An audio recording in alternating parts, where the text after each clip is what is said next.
and I was just. They said they needed somebody that could outdrive any cop. So there we were. Got away, but I was seen. I ended up on a motorcycle for a little bit there that night, and the police had seen my face. And I got home.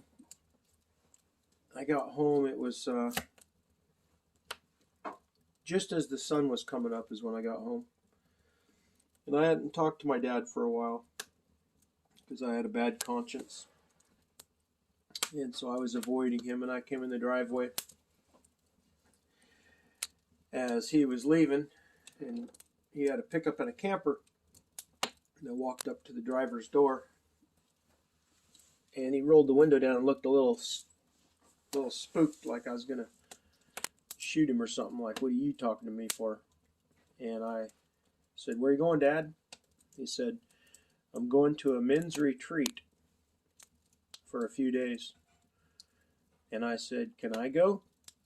And he was quiet for a second, and he goes, sure, yeah, I guess, get in. So I went up to this men's retreat with him, and I thought this would be perfect. I'll tell, if I get asked, I was camping for a couple weeks. I couldn't have been the one that did the crime. So I'm sitting up there, and the preacher was, boy, he was preaching hard, and he gave an altar call, and I felt this force in my heart try to get me to go up front with all those other people. There was 2,500 men in that huge building, and the pressure was like nothing I ever felt to walk forward. So I said to myself, I know what I'm going to do. I'm going to walk down the aisle, and then instead of turning and going down to the altar, I'm going to take a right, and I'm going to go up and out of this building, and I'm going to get the heck out of here, because I don't know what this is inside me that's pulling on me, but I never felt anything like it. It felt like a rope was tied inside me, in my chest. It was pulling me. And so I went up, and I took a right, and it felt like I was carrying 2,000 pounds on me. But I did it. I overpowered it, and I went out of the building. And once I was out of the crowd, I took off running. Or I was jogging down along the pond, all the way around the back. It was probably 11 o'clock at night. Then I got back, and our camper was locked. Dad had locked it, of course, and had the key in his pocket. And it was cold and raining a little.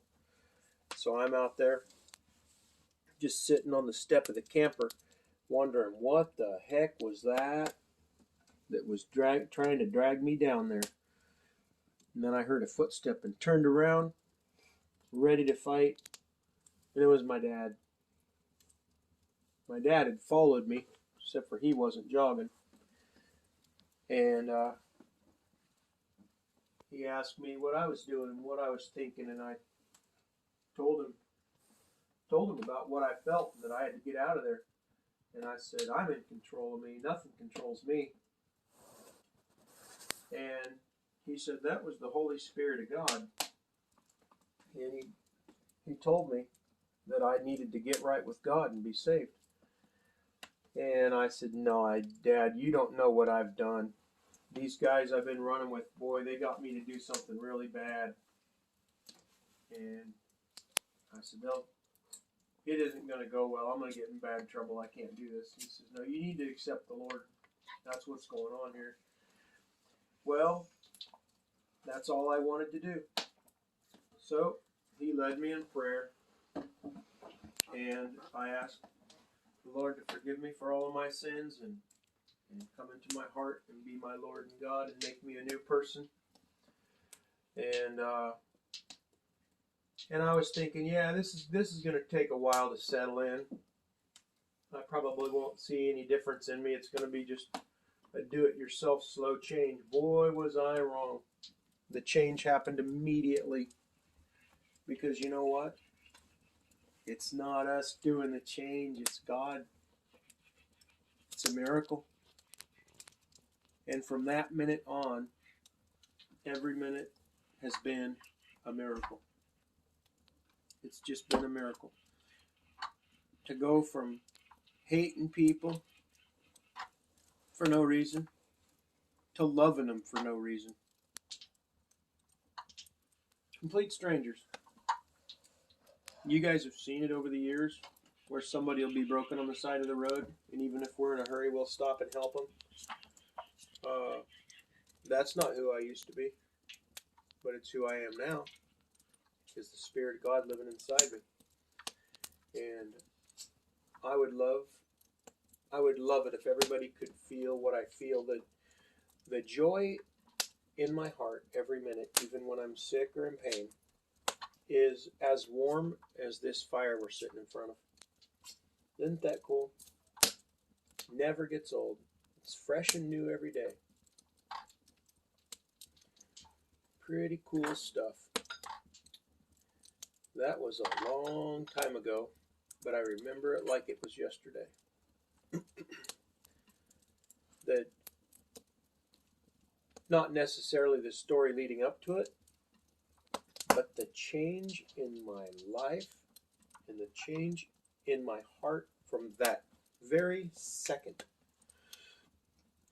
One of my arguments was said, well, Dad, what about these guys that I've been running with, and what are they going to do? What's going to happen to them?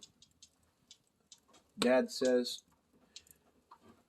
do not worry about anybody else, including these guys that are looking up to you. He said, that's going to be part of the miracle. Some of them might get saved. Some of them might walk away.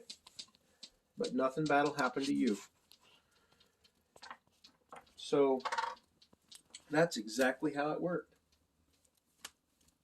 Two of those ornery guys accepted the Lord into their heart.